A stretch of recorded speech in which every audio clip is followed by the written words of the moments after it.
Hello students, I hope you are doing well and welcome back to our online class.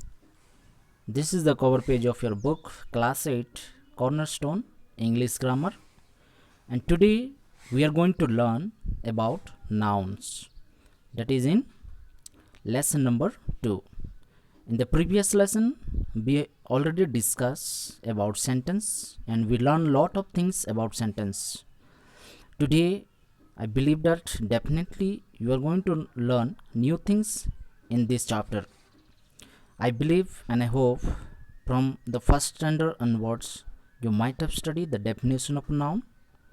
So it is not difficult for you to revise again the definition of noun. So let's start, and before we start we have to put question mark and start this lesson. So first thing is, what is noun? A noun is the name of person, place, an animal, a feeling or an idea. It's called noun. Noun क्या है? Noun किसी भी व्यक्ति और किसी भी जगह और किसी भी एनिमल्स, किसी भी फीलिंग और आइडिया को नाउन कहते हैं. ठीक है? So in this chapter we are going to see the different kinds of noun. What are the nouns we could see in this lesson?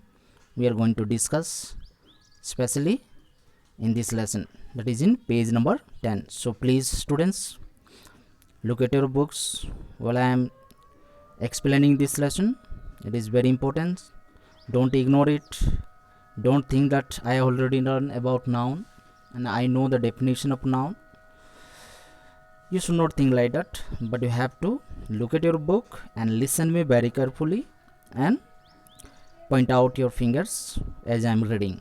So as we already seen the definition of noun, noun is the name of person, place, animal, a feeling, and idea is called noun. So we'll see the different kinds of noun. What are the kinds we have nouns in English grammar? Would like to see. So nouns can be classified into 5 kinds. जो noun है वो 5 भाग में बांटा गया है. 5 तरीके के होते हैं. ठीक है? The name of particular person, place, mountains, monuments और building is called proper noun. सबसे पहला चीज हम देख सकते हैं proper noun. Proper noun यानी कि जिनका खुद की नाम हो. ठीक है? जैसे कि किसी भी व्यक्ति, किसी भी जगह और किसी भी मोन्यूमेंट्स और बिल्डिंग जो जिनका अपना नाम हो वो प्रॉपर नाउन कहलाते हैं. For example Florence. ठीक है? जैसे कि एक प्रॉपर नाम है फ्लोरेंस. अगर बुलाएंगे कोई किसी भी भीड़ में तो डेफिनेटली सुनने वाले भी, ठीक है, और देखने वाले भी ये उम्मीद करेंगे कि कोई फ्लोरेंस नाम के कोई होंगे, क्योंकि उनका एक प्रॉपर नाउन है. उसी तरह मुंबई का नाम जब आप लेते हो तो डेफिनेटली एक प्लेस का याद आता है. ठीक है? तो हावड़ा ब्रिज भी एक नाम है. तो हर किसी का एक प्रॉपर नाउन होता है. प्रॉपर नाउन से आइडेंटिफिकेशन मिलता है कि हाँ इनका नाम ये है. So my dear students, so first kinds of noun that we could see is proper noun. Proper noun is particular, किसी भी व्यक्ति का नाम हो, किसी भी जगह का नाम हो और किसी भी बिल्डिंग या मोन्यूमेंट्स हो जिनको हम proper noun कहते हैं. And the next one is common nouns. Common यानी कि बहुत साधारण, सिंपल. ठीक है? हर किसी के लिए कॉमन हो. केवल not only for me but for you also. Not only for you, for every one of us is very common, is called common noun. The name of the person, place or building is generally is called common noun. किसी भी व्यक्ति, किसी भी जगह, किसी भी building जो साधारण तरीके से बुलाया जाता है, ठीक है, इनको बोलते हैं कॉमन नाउन्स. जैसे कि एग्जाम्पल, फॉर एग्जाम्पल मैन. ठीक है?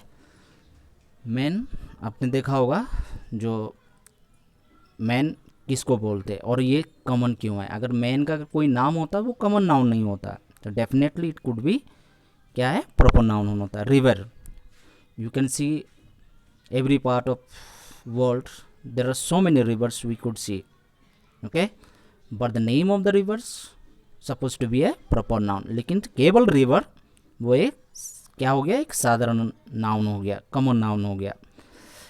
द सेम बना मोनूमेंट्स, ठीक है, not only in India you can see the monuments, लेकिन out of India also you could see the monuments. But जो नेम होता है वो प्रॉपर नाउन होगा, लेकिन जो कॉमन नाउन्स केवल वो monuments. The name use for the collection of people, ठीक है, जिस नाम कलेक्शन ऑफ द पीपल यानी कि लोगों की भीड़ इकट्ठा होने को जताता है, डिनोट करता है. ये किसी भी एनिमल्स, किसी भी बर्ड्स या किसी भी ऑब्जेक्ट को दर्शाता है, वो कलेक्टिव नाउन कहलाता है. For example you can see in your books flock, ठीक है, यानी कि क्या है, भीड़ लगाना. हर्ड मतलब एक झुंड, आप उसमें देख सकते हैं कलेक्टिव नाउन्स. फ्लॉक में क्या एक ही हो सकता है? नो. या कोई झुंड में एक ही हो सकता है? नहीं. And the most important example for you is family, ठीक है, ये कलेक्टिव नाउन में आता है, क्योंकि फैमिली में कोई एक ही नहीं होता है. एक ही होता तो we can't call that is a family, ठीक है. फैमिली कलेक्टिव नाउन में क्यों आ रहा है? क्योंकि फैमिली में लगभग 2 से 3 या 4 होना ज़रूरी है, जिनको हम फैमिली बोल सकते हैं. तो ये collective nouns. Collective noun is all about जिसमें कि एक भीड़ हो, एक झुंड हो, ठीक है, चाहे वो एनिमल्स का हो, चाहे वो पीपल का हो, चाहे किसी और बर्ड्स का हो, उसको कलेक्टिव नाउन्स कहते हैं. And the second last one is abstract noun. Abstract noun is basically we can't see or we can't touch, we just only feel it, is called abstract noun, ठीक है. the name of an idea and concept, a state of being or feeling is called an abstract noun. जैसे मैंने कहा कि किसी भी जो चीज़ को हम न देख पाते, ठीक है, ना कि हम उससे छू सकते, लेकिन उसको केवल हम फील कर सकते, महसूस कर सकते, ठीक है. और basically abstract noun non living things में होता है, जैसे कि ब्यूटी, ट्रस्ट, हैट्रेट, ठीक है, घृणा करना. अगर मैं किसी को घृणा करता हूँ, नफरत करता हूँ, I believe nobody could know that what I am doing. Yeah, if I trust by hidingly, yeah, knowingly, nobody people could understand whether I am trusting to someone else or not. So these are the quality we can't just see or just see touch it, but only we can feel it. So abstract noun is all about एक idea होता है, ये concept होता है, और एक feeling होता है, ठीक है.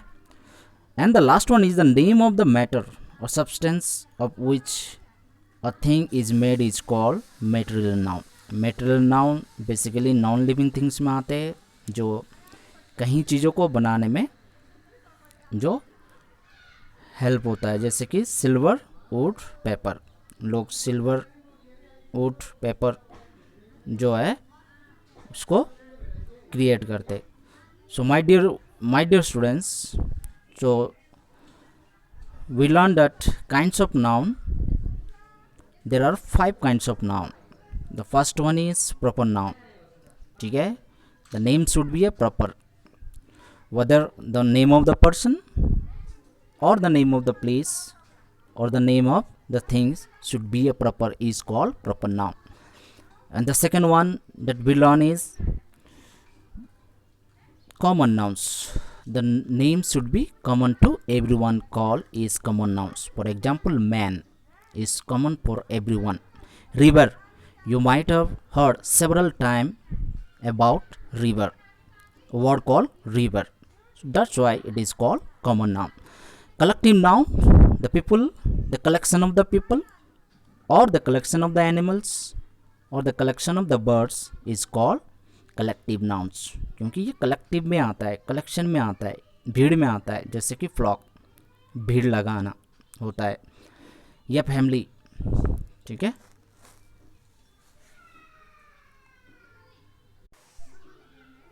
So my dear ones, family is also called a collection of the people, ठीक है. तो फ्लॉक मतलब मैंने आपको पहले बता दिया, ग्रुप लगाना, सामूहिक में आना, ठीक है।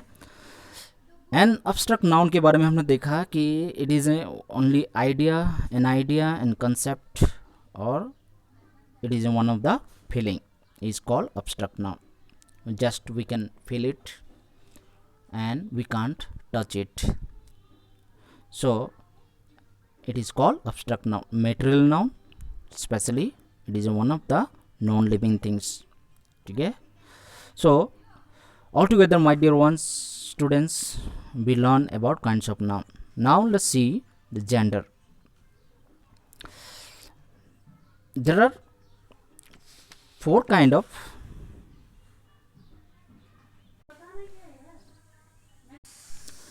so my dear children, page number 11, please turn your book page number 11 and the topic is gender.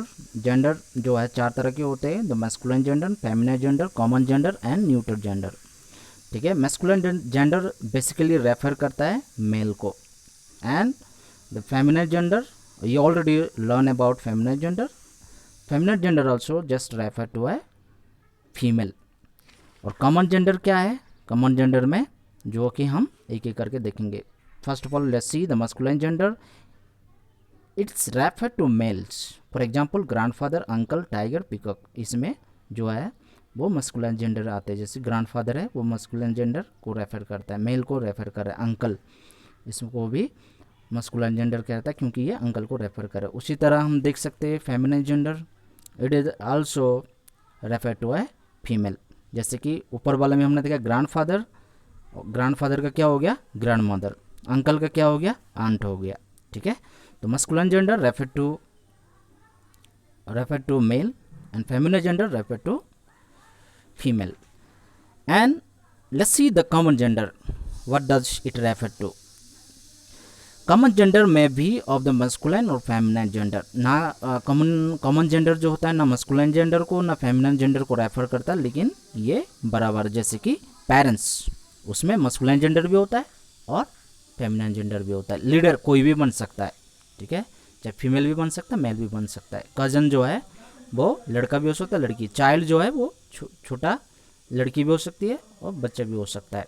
So the same manner neutral gender, ठीक है, जो कि नॉन लिविंग थिंग्स है. Neutral gender neither of the masculine gender nor the feminine gender. For example table, book, touch, pen, ठीक है. ना ये masculine gender होता है ना कि फेमिनिन जेंडर होता है. ये स्पेशली नॉन लिविंग थिंग्स में होता है. जैसे कि टेबल, बुक, टच. टेबल क्या है? लिविंग थिंग्स है? नहीं है, ठीक है. बुक क्या लिविंग थिंग्स है? नहीं है. सो क्या आगे क्या हो गया? ये न्यूट्रल जेंडर, ठीक है. यानी कि ना मस्कुलिन जेंडर को रेफर करता है ना फेमिनिन जेंडर को रेफर करता है. So my dear children, now let's see your books page number 12. Page number 12 that is in number, ठीक है. It is very easy. Singular number, plural number you might have heard several times. Singular form of noun denote one person, place or thing. For example chair, torch, knife. Singular जो form of the noun जो होता है वो किसी भी एक व्यक्ति, किसी भी एक जगह, किसी भी एक चीज़ को दर्शाता है. जैसे चेयर, ठीक है, ये सिंगुलर है, ठीक है. In the same manner we can see the plural form of the verb, number, जो कि चेयर की जगह में एस आ जाएगा. The plural form of noun denote more than one person. Singular form of noun में एक पर्सन को denote करता है, लेकिन प्लूरल फॉर्म ऑफ नाउन जो है वो एक से भी ज़्यादा पर्सन या एक से भी ज़्यादा जगह या एक से भी ज़्यादा चीज़ों को डिनोट करता है. जैसे कि चेयर का चेयर्स हो गया और टर्च का टॉर्चेस हो गया, नाइफ का नाइफ्स हो गया, ठीक है.